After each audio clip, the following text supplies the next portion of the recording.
okay, well, that line is at a certain point and I want to keep it there. Although I find that is probably not as, I don't know, sensitive. Maybe it's the calibration because it's taking maybe less samples than that is. You know, there's those sorts of things to consider.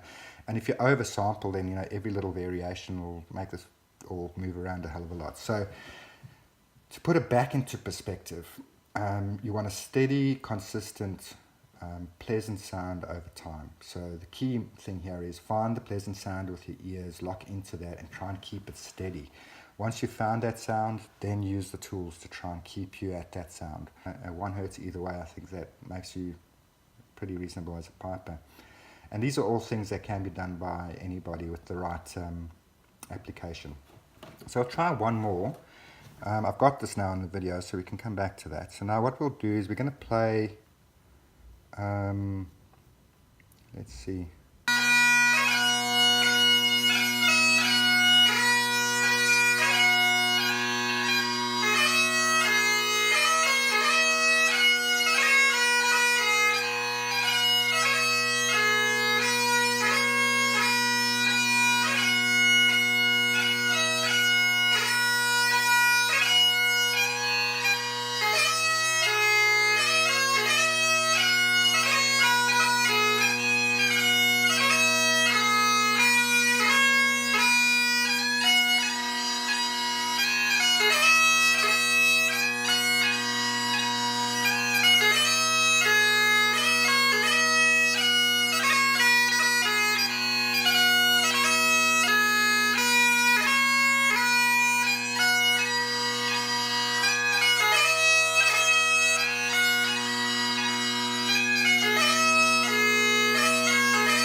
So that's at 8 samples per second. Not sure what the deviation was, but we'll have a look at that. Right, so I've finished reviewing the Blow Pro now, so I'm going to give you just a couple of my comments and views on it. Bear in mind, it's nothing that you do with bagpipes is an absolute exact science. It's nice to see that we've got things like this to use. In summary, I think it's a great device. I think it certainly does what it says it should do, I guess. I'm not convinced that the blowing deviation of 0.1 hundredth is achievable. So that could be a typo, or maybe I'm setting it up incorrectly. I don't know. But be that as it may, it's got a really good visual reference. Those two purple lines basically, I think, represent the deviation. The green line, or in the middle, it turns green, I suppose, when you're blowing very close to a smaller deviation, and turns sort of red if it goes off quite a bit, or yellow if it's sort of on the edge of that. Now, I don't know to what extent that translates to audible sound. I think that the measure is probably too fine in that respect. So I would say that you could probably use the recording of a session or something like that to see how you're blowing over time.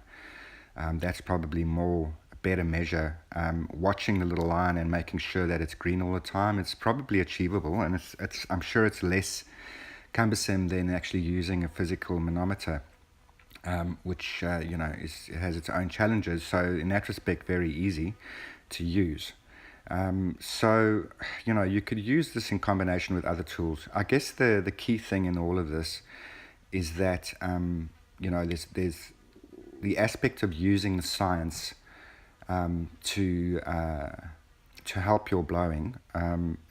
And there's also the aspect of listening. So from my perspective, I think that you should use whatever tools you have at your disposal. I think that you should listen to the sound and find a sound that is pleasant and good to the ear, where you've got a nice full spectrum of overtones, nice full sound, because I definitely think that plays into how it sounds from the outside. Once you've found that sound, then lock it in either with the Braw app using the needle, or the reference of the hertz. I would say that anything within 1 hertz deviation of where you are at is probably okay. And on using the Blow Pro, I suppose I'm not convinced that blowing dead on that green line is going to necessarily produce the results in terms of the final sound. I don't know to what extent that's totally audible, but I'm open to suggestions on that, and maybe there are things that you can take from that. However, at the end of the day, it all comes down to another thing as well, which is I think the rate of change, or if you look at that line that I've got on the screen now, it's relatively within a range that visually seems okay. I think what the problem would be is if your blowing changes a lot. So in other words, say between cycles of blowing in and squeezing, and getting that effect to flow smoothly, you want to get a relatively straight line coming out of that. I think where you would have very audible things is if there's a lot of change in that overall line. So in other words, it drops off and it picks up within a range of, let's say, about a hertz either way. I think if there's a lot of change, and I think if the change is large, that'll probably be very audible. So there you have it, folks. I hope that you've got something from this video. It's been an interesting little journey for me, but at the end of the day, these tools are excellent. It's great to see that we've got things available to pipers like this these days, and they can be put to good use. But I think, put the listening first and lock it in with the science is basically what I'm saying. If you absolute beginner and you feel that you can't hear what I'm talking about in terms of finding that sound, have a look at that video I did on blowing and see if that makes sense to you. I think anybody can do that. I don't think you have to be a Superman to figure all of that out.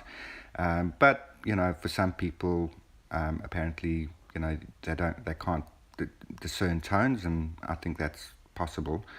Not everyone has the same level of discernment, I suppose. So for those folks, you know, they might put the science first and just use that physical, visual representation to drive their blowing. And I think that in itself is not a bad thing either. So there you go. That's it. Thank you for watching.